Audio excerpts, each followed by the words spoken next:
Hello, I'm Jean-Éric Henault for CGS-TV. I'm here with Matt Welker from Shotgun, who will tell us about their product. So what is Shotgun? Shotgun is review and approval, it's production management, and it's some pipeline tools for film studios, animation studios, game studios, to help them manage the entire production and do their review and approvals and manage their files and their pipeline.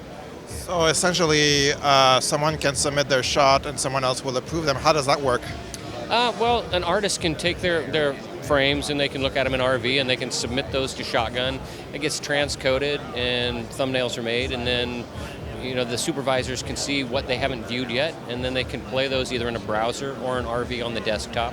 They can annotate on those frames and type in notes, and those get sent back to the artist and all stored in Shotgun. So I guess this is already working with existing products like 3ds Max, Maya. We do have integrations as well. So we have integrations with Maya, Max, Motion Builder, Flame, and then we also integrate with some of the Foundry tools, with Nuke and with Hero, with Mari, Houdini, and Photoshop as well. So it's really a well-rounded production platform, I guess is the way to describe it. Who uses your products mostly? Is like film, game, a bit of everything? Yeah, I think we got started in the film area, film and animation. Larger studios is kind of where we got that start. Since then, we've seen movement into the game studios. We had a lot of traction early on with the art departments and the motion capture areas because it mapped very well to what we were doing, but we're seeing a little broader adoption in game studios now. And it's also gone down to some of the smaller studios as well, 1 to 5 people, to 10 to 20 people, those studios as well. What would be the typical scenario? Would it be like a big studio, like in a kind of big in-house studio, or like people all over the world, like in different locations? What's the most typical scenarios where you would see this used? I don't know if there is a typical solution. We're seeing it, the very large in-house solutions, but we also see smaller distributed teams and large distributed teams as well. Okay. And what is new at SIGGRAPH this year for you guys? At SIGGRAPH this year, there are a couple of things. We're announcing our next couple of releases. It's cloud-based software, so we do a lot of releases. So next month we have a release that is adding to our pipeline toolkit some of the integrations. The big thing there is what we're calling the Shotgun panel. So in all the DCCs that we integrate with, you now have a Shotgun panel, which is basically Shotgun Lite. So you get this view into Shotgun. You can see, it's like a feed, an activity feed of everything that's going on with the shot. And you can also click on versions, see all the versions that are associated with the shot, all the notes that are associated with it. So it's a way for artists to stay focused in the application they're working on. They don't have to context switch, go out to a browser, get sidetracked, but they can find all the information they need. So that's sort of the first thing we're announcing. And then 6.3 is our big announcement for October. And with 6.3, we're making a lot of enhancements to our review and approval side. So we have what's called the media app, and that exists on every project. We've moved that out to make it a global media app, so you can find all your playlists and all your versions across all your projects on one page. We've made it easier to create those playlists and submit those playlists and share the playlists, and you can also share those with a client review site. So last year at SIGGRAPH, we announced our client review site, version 1 of that, which allows our users to share the work with clients so they can annotate and take notes and send it back.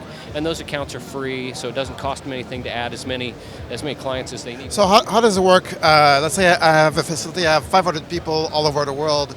Does it work on a node base? The number of people I use it, the more, how does it work? The licensing? Yeah, it's per user per month. Is how we do that. It's $30 per user per month, and it comes with a free RV license as well. So you authenticate against your Shotgun user with RV now. Now try to impress us with the names of people that are using your product. Name drop here a bit. I'm not exactly sure who I'm allowed to name, but a lot of I'll think about our marketing material: Frame Store and Method, Disney Feature Animation, Blizzard, EA. Those are some of the studios using it. Game Blizzard, EA, yeah. Obviously. Awesome. This looks like an amazing product, and I'm sure we'll hear about it a bit more in the future. I'm sure you will. I'm here with Collin Cupp from Autodesk, who will tell us about all that's happening with 3ds Max and Maya this year at SIGGRAPH. So what's new and exciting this year at SIGGRAPH for you guys? Yeah, so SIGGRAPH, we announced the extension releases for both Maya and 3ds Max. for Maya. It's kind of a continuation of, this year was a theme of animation performance and ease of use, and we introduced a new text tool in Maya, which is long overdue, as well as improved vector graphics workflows. So artists can now sort of copy-paste SVG files into Maya, so making it a lot more easy to kind of import logos and things like that. And with the 3D text tool, it's now easier to animate logos and do flying text and those kinds of things. So we're excited about that. There's some new nodes in the Hypershade, so nice look development enhancements as well, and some nice new game export options as well. So artists can now export to Unity or Unreal or Stingray, the new Autodesk Stingray engine, more easily than before. And on the Max front, so 3ds Max had a big focus this year on the Max Creation Graph, which is procedural workflows. That's a big deal, and we're really excited about that. And we call it MCG. So we also have some animation controllers for MCG in the extension release that we announced here at SIGGRAPH. There's also some new skinning methods available as well: heat map skinning, and geodesic voxel skinning. Yeah, so Max has some exciting new features in the extension as well. Awesome. How do you keep in touch with the industry, with your customer base? I guess this must be really important to keep up to date with the latest requirements from the industry, I guess the new trends, what's happening. How do you keep in touch with your customers to make the products better? It's a really good question, and I don't know if everyone knows this, but our product team is constantly talking to customers. They're constantly going out and visiting studios large and small to gather feedback and to try and decide which direction to take the product and what things to work on at any given time. We also collect feedback on our user voice forums, Small Annoying Things forums for Maya, and Big Ideas forums. And this is where users can go and sort of upvote the ideas that they think would be best for them. Any specific example comes to mind? Yeah, so the new sculpting tool set, I believe there was quite a bit of feedback in the user voice forums for that one in particular. Other features, and I don't have a specific one, but other features have definitely been sort of tweaked and crafted in certain directions based on feedback that they've gotten from customers along the way. So it's not like, hey, what should we work on? They go back and they do it, and then we release it. It's like, hey, let's go back and work on it, and we'll come back to you and say, how is this working for you? And if it's not, then we'll tweak it and we'll make it better. Awesome. Tell us about the connection also you have with specific studios. I mean, you have a pipeline with those companies, like the larger outlets, to really keep you on edge, I guess. Yeah, so we do work with a lot of major studios, of course, that have very complex pipelines, and Maya is a big part of that. But we work with a lot of small studios too, and it's important for us to sort of balance that out, because the big studios are important, but so are the smaller ones.